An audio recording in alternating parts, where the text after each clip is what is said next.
соат ба вақти Прага ки аз инҷо мо бо шумо суҳбат дорем. Бинандагони азиз, расода ҳаст дар Русия ки аз онҷо моро мебинед соат 9 ва дар Тоҷикистон соат 2.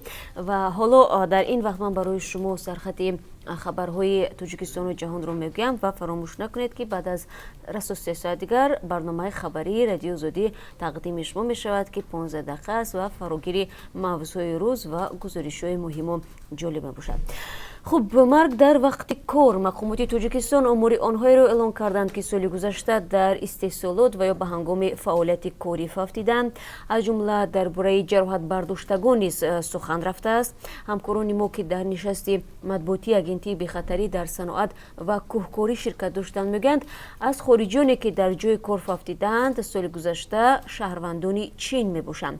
чуну чаро ин мавзӯъ ва ҳамин гуна ҷубронпуле ки дар чунин ҳолат пешбинӣ шудааст дар барномаи хабарӣ барои шумо маълумот хоҳем дод. акнун ба қатар роҳ боз мешавад. рӯзи гузашта дар шаҳри Доҳа байни Тоҷикистону Қатар роҷеъ ба муоҷирати корӣ созишнома ба имзо расид. ин санади мазкур чанд сол ба ин тараф дар баррасии ҳукумат қарор дошт. қатар яке аз кишварҳои алтернативиест ки Тоҷикистон мехоҳад дар гуногун ҷабҳа шудани бозори кори шаҳрвандонаш дар хориҷа аз он истифода кунад.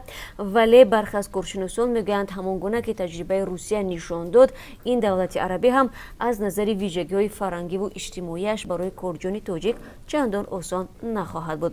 тафсилотро дар ин бора баъд аз 3 соат дар барномаи хабарӣ пайгирӣ кунед.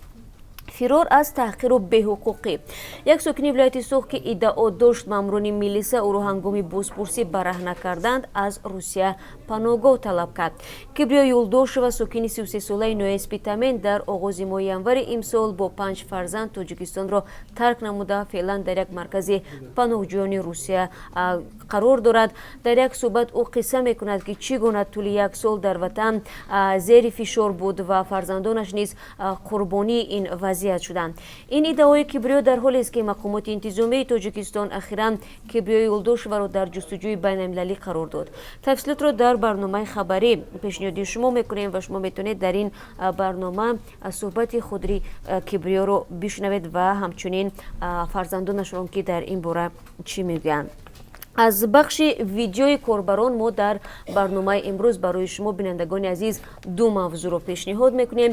яке идомаи қиссаи муҳоҷирони тоҷик дар Русия ки баъди қатли як нафар зери ба истлоҳ азоби кормандони хадамоти амнияти федералӣ қарор гирифтаву мегӯянд ҳар рӯз онҳоро кашокаш доранд.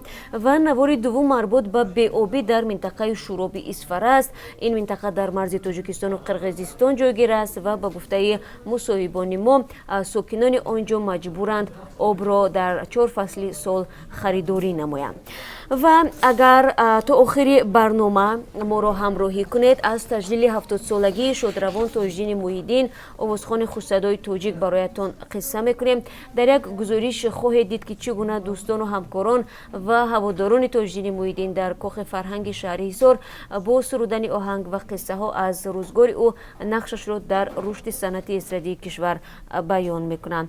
ин танҳо чанде аз мавзӯъҳое буд ки ман барои шумо муаррифӣ кардам ва ин мавзӯъро шумо метавонед дар барномаи хабарӣ тамошо кунед. манзурам тафсилоташро. ва агар то он замон боз хабари муҳиме буд ва шумо низ барои мо ягон хабари оҷил фиристодед, мо ҳатман онро дар барномаи 15 дақиқаи худ истифода мекунем. фаромӯш накунед, барномаи хабарӣ аз они шумо бинандагони азиз аст. аз ин хотир дар таҳияи он саҳми худро дариғ надоред. ман шуморо баъд аз 3 соат дигар дар барномаи хабарӣ мунтазир мешавам ва рақами вайбер, имо, телеграм ва ҳамин гуна вотсапи моро мо пайваста барои шумо эълон мекунем ва зери ҳамин гуфтаҳои ман низ шумо метавонед ин рақамро пайдо кунед. ман шуморо баъд аз 3 соат дигар интизор мешавам.